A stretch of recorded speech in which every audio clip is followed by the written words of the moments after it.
4 de noviembre. Hoy celebramos a San Carlos Borromeo, patrono de catequistas y seminaristas.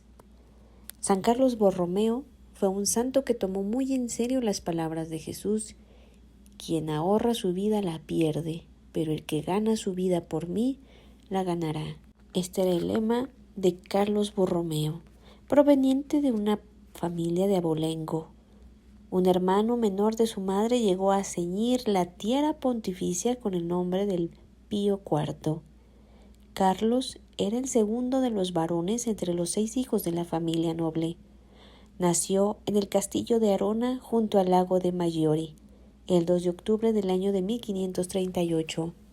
Desde los primeros años dio muestras de gran seriedad y devoción, y a los 12 años recibió la tonsura y su tío Julio César Borromeo le cedió la rica abadía benedictina de San Gracián y San Felino, que desde tiempo atrás estaba en manos de la familia. Se dice que Carlos, aunque era tan joven, recordó a su padre que las rentas de ese beneficio pertenecían a los pobres y no podían ser aplicados a gastos seculares, excepto lo que se emplease en educarle para llegar a ser algún día un digno ministro de la Iglesia. Carlos tenía cierta dificultad de palabra y su inteligencia no era muy deslumbrante, de suerte que sus maestros le consideraban como un poco lento, distraído hasta veces. El joven hizo grandes progresos en sus estudios. La dignidad y seriedad de su conducta hicieron de él un modelo de jóvenes universitarios que tenían la reputación de ser muy dados a los vicios. El conde Gilberto, su padre, solo daba a su hijo una parte mínima de las rentas de la abadía, y por las cartas de Carlos vemos que atravesaba siempre frecuentemente por periodos de verdadera penuria, pues su posición le obligaba a llevar un tren de vida de cierto lujo, y a los 22 años, cuando su padre ya había muerto, obtuvo el grado de doctor. Enseguida regresó a Milán, donde recibió la noticia de que su tío, el cardenal, había sido elegido papa en el cónclave del año de 1559.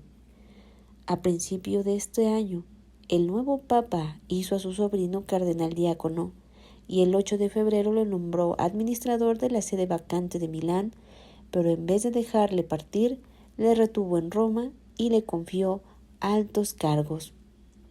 En efecto, Carlos fue nombrado en rápida sucesión legado de Bolonia, de la Romaña y de la Marca en Ancona, así como protector de Portugal y de los Países Bajos, de los cantos católicos de Suiza y además de las órdenes de San Francisco, del Carmelo, de los Caballeros de Malta y otros más.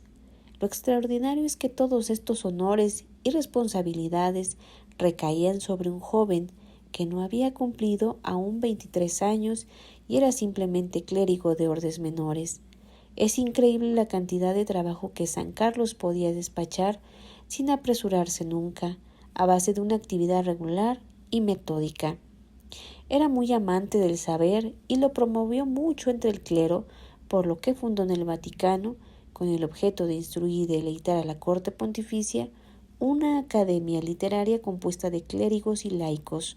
Algunas de sus conferencias y trabajos fueron publicados entre las obras de San Carlos con el título de las Noctes Vaticanas.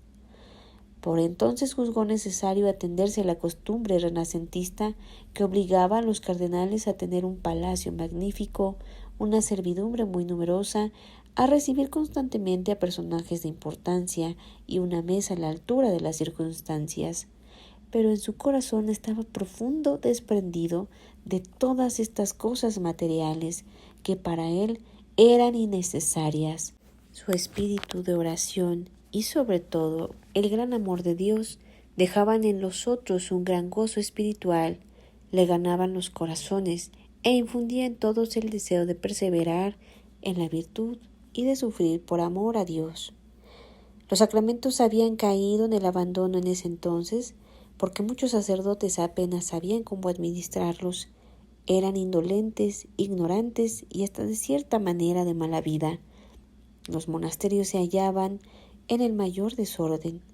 Por medio de los concilios provinciales, sínodos diocesanos y múltiples instrucciones pastorales, San Carlos aplicó progresivamente las medidas necesarias para la reforma del clero y del pueblo. Aquellas medidas fueron tan sabias que con gran cantidad de prelados las consideran todavía como un modelo y las estudian para aplicarlas.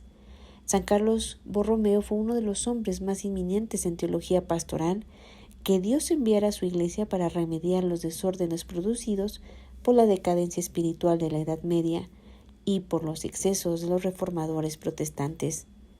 Además, no contento con imponer a los sacerdotes la obligación de enseñar públicamente el catecismo, todos los domingos y días de fiesta, estableció la cofradía de la doctrina de la Iglesia, que llevó a contar cerca de 740 escuelas y más de 30,000 catequistas, y así como 40,000 alumnos.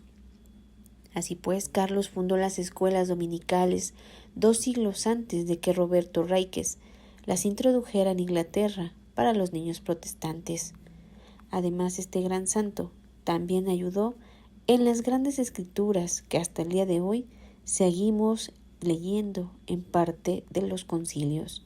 En el año de 1584 decayó más la salud de este santo y después de fundar en Milán una casa de convalecencia, San Carlos partió en octubre a Montevallaro para hacer un retiro anual acompañado del padre Adorno, quien él habría sido testigo de sus últimos días. En efecto, el 24 de octubre se sintió enfermo y el 29 del mismo mes partió a Milán, a donde llegó el Día de los Fieles Difuntos.